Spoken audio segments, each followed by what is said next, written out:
my dear students, welcome back to Board Chemistry class. മക്കളെ നമ്മൾ ഇന്ന് ഡിസ്കസ് ചെയ്യാൻ പോകുന്നത് കെമിക്കൽ റിയാക്ഷൻ ആൻഡ് ഇക്വേഷൻ എന്ന് പറഞ്ഞിരിക്കുന്ന ഫസ്റ്റ് ചാപ്റ്റർ ഉണ്ടല്ലോ. ആ ചാപ്റ്ററിൽ നമ്മൾ നിർബന്ധമായിട്ടും പഠിച്ചിരിക്കേണ്ട ഏറ്റവും ഇമ്പോർട്ടൻ്റ് ആയിട്ടുള്ള കുറച്ച് ടോപ്പിക്കുകളുടെ ലിസ്റ്റാണ് ഞാൻ തരാൻ പോകുന്നത്. വെറുതെ കുറച്ച് ടോപ്പിക്കുകളുടെ ലിസ്റ്റ് തന്നിട്ട് ഞാൻ ഇവിടുന്ന് പോകാൻ പോകുന്നില്ല. പകരം അത് എന്തിൻ്റെ അടിസ്ഥാനത്തിലാണ്, എന്തിനെ ബേസ് ചെയ്തിട്ടാണ് ഞാൻ പറയുന്നത് നിങ്ങൾ കൃത്യമായിട്ട് ശ്രദ്ധിക്കണം. അതായത് നമ്മളോട് മുൻകാലങ്ങളിൽ ചോദിച്ച ചോദ്യത്തിന്റെ ബേസിലാണ് നമ്മൾ എന്ത് ചെയ്യുന്നത്, ഈ ഒരു ടോപ്പിക്കിന്റെ ലിസ്റ്റ് നിങ്ങളുടെ മുമ്പിലേക്ക് തരാൻ പോകുന്നത്. ഓക്കെ, അപ്പോൾ കൃത്യമായിട്ട് പഠിക്കുക എന്ന് പറഞ്ഞാൽ അതിന് ഇങ്ങനെ ഒരു അർത്ഥമില്ല, ഈ ചാപ്റ്ററിൽ ഇത് മാത്രം പഠിച്ചാൽ മതിയോ എന്നും കൂടി അർത്ഥമില്ല. കാരണം ഏറ്റവും കൂടുതൽ മാർക്കിന് ചോദിച്ചതും ഏറ്റവും കൂടുതൽ വർഷങ്ങളായിട്ട് നമ്മളോട് ചോദിച്ചിരിക്കുന്നതായിട്ടുള്ള ഭാഗമാണ് ഞാൻ നിങ്ങളുടെ മുമ്പിലേക്ക് അവതരിപ്പിക്കാൻ പോകുന്നത്. സോ ആദ്യമായിട്ടാണ് നമ്മൾ ചാനൽ കാണുന്നെങ്കിൽ ഒന്ന് സബ്സ്ക്രൈബ് ചെയ്യുക. അതേപോലെ തന്നെ ഇതിനെപ്പറ്റി വ്യക്തമായിട്ടുള്ള ഐഡിയ അല്ലെങ്കിൽ ചാപ്റ്റർ 1 പറ്റി വ്യക്തമായിട്ടുള്ള ഐഡിയാസ് ഇല്ലാത്ത പോലെ ആണെങ്കിൽ ആ ഫ്രണ്ട്സിന് നിങ്ങൾ ഷെയർ ചെയ്യണം. ഓക്കെ, അപ്പോൾ നേരെ കാര്യത്തിലേക്ക് വരാം. കെമിക്കൽ റിയാക്ഷൻ ആൻഡ് ഇക്വേഷൻ എന്ന് പറഞ്ഞിരിക്കുന്ന ചാപ്റ്ററിൽ നിർബന്ധമായിട്ടും നമ്മൾ പഠിച്ചിരിക്കേണ്ട ഏറ്റവും പ്രധാനപ്പെട്ട ഒരു ഭാഗമാണ് ബാലൻസിങ് ഓഫ് കെമിക്കൽ റിയാക്ഷൻ എന്ന് പറയുന്നത്. ബാലൻസിങ് ഓഫ് കെമിക്കൽ റിയാക്ഷൻ നിർബന്ധമായിട്ടും നമ്മൾ പഠിച്ചിരിക്കണം. ബാലൻസിങ് ഓഫ് കെമിക്കൽ റിയാക്ഷൻ എന്ന് പറയുന്നത് balancing of chemical reaction. Okay, ഇപ്പോൾ ഞാൻ ഓൾറെഡി നമ്മൾ പറഞ്ഞതാണ്, പല ക്ലാസ്സുകളിലുമായിട്ട് പറഞ്ഞാണ്, ഇത് കേവലം എന്തല്ല ഒരു 10ാം ക്ലാസ്സിലേക്ക് അല്ലെങ്കിൽ 10th സ്റ്റാൻഡേർഡിലേക്ക് മാത്രം ഒതുങ്ങി നിൽക്കുന്ന ഒരു പ്രോസസ് അല്ല. നമ്മൾ എത്ര കാലം കെമിസ്ട്രി പഠിക്കുന്നു അത്രയും കാലം നമുക്ക് വേണ്ട ഏറ്റവും പ്രധാനപ്പെട്ട ഒരു കാര്യമാണ് ബാലൻസിങ് ഓഫ് കെമിക്കൽ റിയാക്ഷൻസ്. ഇതിൻ്റെ അകത്ത് നിന്ന് ഒരുപാട് തരത്തിലുള്ള ചോദ്യങ്ങൾ നമ്മളോട് ചോദിക്കാറുണ്ട്. അതിൽ ആദ്യത്തെ ചോദ്യം എന്ന് വെച്ച് കഴിഞ്ഞാൽ നമുക്കൊരു ഇക്വേഷൻ തരും. ആ ഇക്വേഷൻ തന്നിട്ട് നമ്മളോട് അതെന്ത് ചെയ്യാൻ പറയും, അത് നമ്മളോട് ബാലൻസ് ചെയ്യാൻ പറയും. ഒരു ഇക്വേഷൻ തരും. ഓക്കെ, ആ ഇക്വേഷനിൽ ചില സ്ഥലത്തൊന്നും നമ്പേഴ്സുകളൊന്നും ഉണ്ടാവില്ല. അപ്പോൾ അത് കൃത്യമായിട്ട് നമ്മളോട് എന്ത് ചെയ്യാൻ പറയും, ബാലൻസ് ചെയ്യാൻ പറയും. ഓക്കെ, ഇതാണ് ഒന്നാമത്തെ ഘട്ടം. രണ്ടാമത്തെ ഘട്ടം എന്ന് വെച്ച് കഴിഞ്ഞാൽ ഒരു സ്റ്റേറ്റ്മെന്റ് തരും. ഒരു സ്റ്റേറ്റ്മെന്റ് പ്രത്യേകം ശ്രദ്ധിക്കണേ, ഒരു സ്റ്റേറ്റ്മെന്റ് നമുക്ക് തരും. അതായത് hydrogen is combined with chlorine to form hydrochloric acid. അങ്ങനെയാണെങ്കിൽ അതിന്റെ ബാലൻസിങ് ആയിട്ടുള്ള അല്ലെങ്കിൽ ബാലൻസിങ് ഇക്വേഷൻ നമ്മളോട് എഴുതാൻ പറയും. ഇങ്ങനെ രണ്ട് രീതികളിലാണ് നമ്മളോട് ഈ ഭാഗത്ത് നിന്ന് ചോദ്യം ചോദിക്കാറുള്ളത്. ക്ലിയർ ആണല്ലോ മക്കളെ? ക്ലിയർ ആണല്ലോ? അപ്പോൾ ഒന്നാമത്തത് നമ്മളോട് ഇക്വേഷൻ തരും, അത് നമ്മളോട് ബാലൻസ് ചെയ്യാൻ പറയും. രണ്ടാമത്തത് ഒരു സ്റ്റേറ്റ്മെന്റ് ആണ്. സ്റ്റേറ്റ്മെന്റ് എന്നാൽ നമുക്കൊരു കുറച്ച് വേർഡ്സുകൾ തരും. അതായത് hydrogen is combined with chlorine to form hydrochloric acids. So please write down the balancing chemical reactions of the statement. അപ്പോൾ ആ സ്റ്റേറ്റ്മെന്റിലൂടെ അതിൽ എവിടെയും നമുക്ക് എന്തും തരുന്നില്ല, ഒരു തരത്തിലും കെമിക്കൽ ഇക്വേഷൻസിനെ പറ്റിയ ഒരു സൂചനയും നമുക്ക് തരുന്നില്ല. അതിനെ ജസ്റ്റ് ആ ഒരു സ്റ്റേറ്റ്മെന്റ് വായിച്ചിട്ട് നമ്മളൊരു ഇക്വേഷൻ ഉണ്ടാക്കി അതിനെ ബാലൻസ് ചെയ്യണം. അപ്പോൾ ഇതാണ്, ഈ രണ്ട് രീതിയിലാണ് ബാലൻസിങ് ഓഫ് കെമിക്കൽ റിയാക്ഷൻസ് നമ്മളോട് പ്രീവിയസ് ഇയർ ആയിട്ട് നമ്മളോട് ചോദിച്ചിരിക്കുന്ന കാര്യങ്ങൾ. ഓക്കെ ആണല്ലോ? ഇനി രണ്ടാമതായിട്ട് ഈ ചാപ്റ്ററിൽ നിർബന്ധമായിട്ടും പഠിച്ചിരിക്കേണ്ടതാണ് types of chemical reactions. Types of chemical reactions. Types of chemical reaction and it is the inner core of the chapter. ഈ ചാപ്റ്ററിന്റെ ഒരു കോർ ഏരിയ എന്ന് വിശേഷിപ്പിക്കാൻ പറ്റുന്ന ഒരു ഏരിയ ആണ് ഇത്, ടൈപ്സ് ഓഫ് കെമിക്കൽ റിയാക്ഷൻസ്. നിർബന്ധമായിട്ട് നമ്മൾ ഏത് രീതിയിലാണ് പഠിക്കുന്നതെന്ന് വെച്ച് കഴിഞ്ഞാൽ ആദ്യം തന്നെ നിങ്ങൾ റിയാക്ഷൻസിന്റെ കൃത്യമായിട്ടുള്ള ഡെഫിനിഷൻ പഠിക്കുക. ഡെഫിനിഷൻ നിർബന്ധമാണ്. ഏതൊക്കെയാണ് റിയാക്ഷൻ എന്ന് നമുക്ക് പറയാം. ഡെഫിനിഷൻ കൃത്യമായിട്ട് പഠിക്കുക. അതേപോലെ തന്നെ അതിന്റെ എക്സാമ്പിളും പഠിക്കുക. യെസ് മക്കളെ, അപ്പൊ ഇതിനകത്ത് ഡെഫിനിഷൻ പഠിക്കണം, അതേപോലെ തന്നെ എക്സാമ്പിൾസുകൾ നമ്മൾ പഠിച്ചിരിക്കണം. ഓക്കെ, അപ്പൊ ചിലപ്പോൾ എക്സാമ്പിൾ തന്നിട്ട് നമ്മളോട് ഏത് റിയാക്ഷൻ ആണെന്ന് ഐഡന്റിഫൈ ചെയ്യാൻ പറയും. അപ്പൊ example is very very important. അപ്പൊ രണ്ട് കാര്യങ്ങളാണ് മക്കൾ ഇതിൻ്റെ അകത്ത് പഠിക്കേണ്ടത്.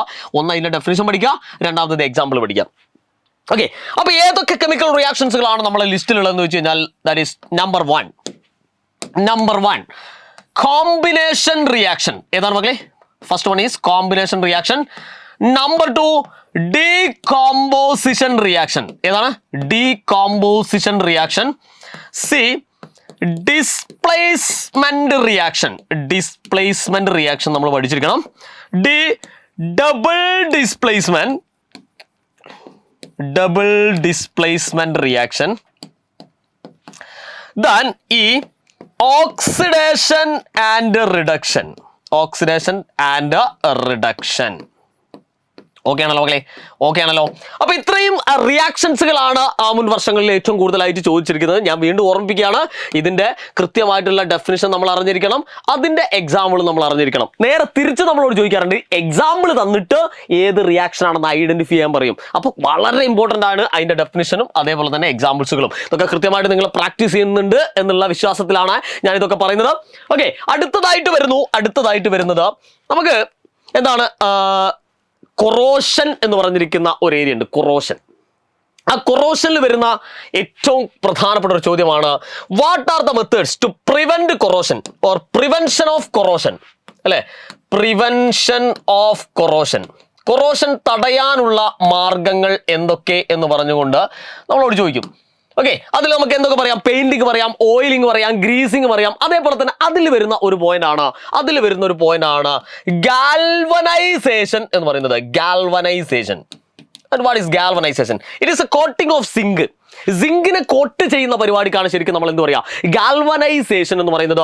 ഒരുപാട് പ്രാവശ്യം ചോദിച്ചതാണ്. What are the methods to prevent corrosion? നമുക്ക് പറയാം പെയിന്റിംഗ്, ഓയിലിംഗ്, ഗ്രീസിംഗ്, ഗാൽവനൈസേഷൻ. അതിൽ തന്നെ ഏറ്റവും ഇമ്പോർട്ടന്റ് ആയിട്ടുള്ള ഒരു പോയിന്റ് ആണ് ഏത്?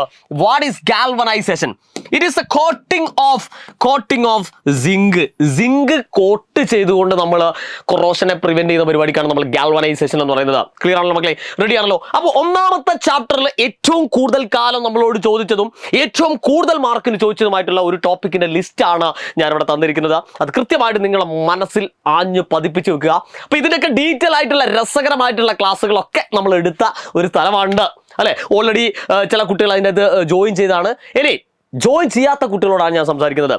ക്ലാസ് 10th കളർഫുൾ ആക്കാൻ വേണ്ടിയിട്ടുള്ള, ക്ലാസ് 10 CBSE കളർഫുൾ ആക്കാൻ വേണ്ടിയിട്ടുള്ള ഒരു കിടുക്കാച്ചി ബാച്ചാണ് ഇത്. 95+ CBSE പവർ ബാച്ച്.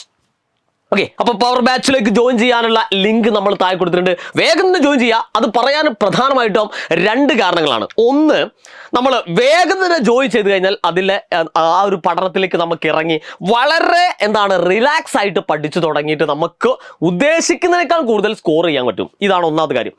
രണ്ടാമത്തെ കാര്യം എന്ന് വെച്ച് കഴിഞ്ഞാൽ, ഇത് കേവലം വളരെ ചെറിയൊരു ഫീസിനാണ് നിങ്ങൾക്ക് തരാൻ പോകുന്നത്, ഒരു കൊല്ലത്തേക്ക്.